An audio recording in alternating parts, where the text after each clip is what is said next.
और कृष्णा बोलकर दो मटन बेचने वाले रहते हैं। उन दोनों की दुकान आमने सामने रहती है। कृष्णा अपने बाप दादाओं के जमाने से मटन का व्यापार करते रहने से वो मटन बहुत फास्ट काटता था। पर मुन्ना नया नया व्यापार लगाने से मटन बराबर नहीं काट पाता था। इससे वो अच्छा मटन दिए तो भी लोग ज्यादा उसके पास नहीं आते थे। इसका फायदा उठाकर कृष्णा लोगों को मुन्ना के ऊपर तरह तरह की चुगलियां करता था। इससे बेचारे मुन्ना के पास लोग आना कम कर देते हैं। इससे लाया हुआ मटन बचकर मुन्ना का बहुत नुकसान होता रहता है। वो देखकर मुन्ना से कृष्णा, क्या रे मुन्ना, क्यों पूरा मटन बच रहा है लगता है? क्या सोच रहा है? मेरे से टक्कर लेना बोले तो जा रे जा, तू जाकर फुटाने बेच ले, ऐसा कहता है। इससे मुन्ना बगैर दुखी हुए अपने दोस्त को बुलाकर उससे क्या करूं करके बहुत सोचता है। ऐसे ही रहते हुए उसके दोस्त की मदद से अपने दुकान के बाजू में एक जबरदस्त मटन कीमा पराठा को अनलिमिटेड 500 रुपए में और नॉर्मल 300 रुपए रेट रखकर बेचना शुरू करता है। इससे धीरे धीरे लोग वहां आकर मटन कीमा पराठों को खाने लगते हैं। कॉलेज के लड़के, कॉलेज के स्टूडेंट तो आकर जिसको अनलिमिटेड चाहिए वो अनलिमिटेड लेकर मस्त खाते रहते थे। ऊपर से आजू बाजू में कहीं भी मुन्ना के जैसे मटन कीमा पराठा बेचने वाला नहीं रहने से मुन्ना का व्यापार देखते ही देखते बहुत बढ़ जाता है। उतना ही नहीं, उसके मटन के लिए भी अब धीरे धीरे लोग उसके पास आने लगते हैं। वो देखकर कृष्णा को बहुत जलन होती है। इससे कृष्णा गांव में सविता बोलकर एक औरत से मुन्ना अनलिमिटेड कीमा पराठा के बारे में गलत सलत बुराई करना करके बताता है।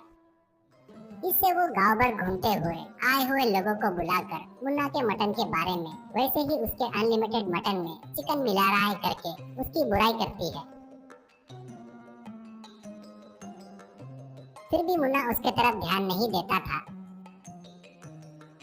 ऐसे ही रहते हुए कुछ दिन बाद कृष्णा की पद्धत देखकर मुन्ना की पत्नी एक दिन कृष्णा के मटन शॉप के पास आती है और वो लोगों को बुलाकर सत्या, ये देखो, ये कृष्णा है ना, वो बड़ा निकम्मा है। वो पड़ोस के गांव से चोरी किए हुए बकरे को लाकर उनका मांस बेच रहा है, ये सुना मैंने।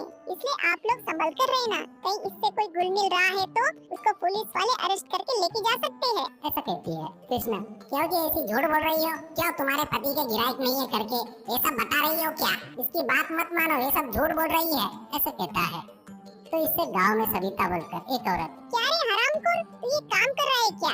इसलिए क्या बेचारे उस दिन दुकान लगाया तब उससे भी सस्ते रेट में बेच रहा था क्या मटन? अरे बाप रे, तू बकरे को पाल रहा है या नहीं, हमको क्या पता? तू उनको क्या पाउडर दे रहा है क्या? अरे बाप रे, इससे कोई मटन मत खरीदो, जमा तो अपन सब लोग मिलकर जाकर पुलिस स्टेशन में कंप्लेंट करेंगे, चलो, ऐसा कहती है। इससे डरकर कृष्णा, अरे सविता रुको बहन, फिर भी झगड़ा बोले तो तुम क्यों बीच में घुस रही हो? फिर भी तेरी वजह से ही मेरा व्यापार पूरा ठप हो जाएगा बहन, ऐसा कहता है। तो सविता, ये क्या, तेरा व्यापार व्यापार और मुन्ना का व्यापार व्यापार नहीं है क्या? हाँ, उस दिन तूने मेरे नजदीक आकर मुन्ना मटन में चिकन मिक्स कर रहा है करके बताया था ना, पराठे में भी मिलावटी आटा मिला रहा है करके, बहुत गलत सलत बताया। ये सब मैं पूरे गांव में बता दी, फिर भी ये लोग अच्छे लोग हैं, इसलिए कीमा पराठा खा रहे हैं करके कृष्णा को बहुत गाली देकर वहाँ से चली गई। उसके बाद सभी लोग कृष्णा के दुकान में जाना बंद कर देते हैं। ऐसे कुछ दिन बीत जाने के बाद कृष्णा को देखकर दया आकर मुन्ना उसके पास जाकर अपनी दुकान बंद कर देता करके उसको जबान देता है। उतना ही नहीं, उसको कीमा के लिए चाहिए वो पूरा मटन उसको दो करके पूछता है। इससे कृष्णा बहुत खुश होकर मुन्ना को धन्यवाद कहता है। उतना ही नहीं, उसने किए सो गलत काम के बदले में सॉरी भी बोलता है। उस दिन से मुन्ना कृष्णा को आइडिया दे रहा था, इसलिए कृष्णा नंबर 1 मटन कीमा बनाकर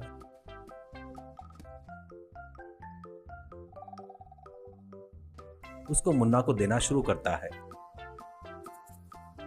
ऐसे मुन्ना मटन कीमा पराठा सुपर सक्सेस हो जाता है। उतना ही नहीं, लोग फिर से कृष्णा के पास से मटन खरीदना शुरू करते हैं। कृष्णा उसके खाली समय में मुन्ना के मटन कीमा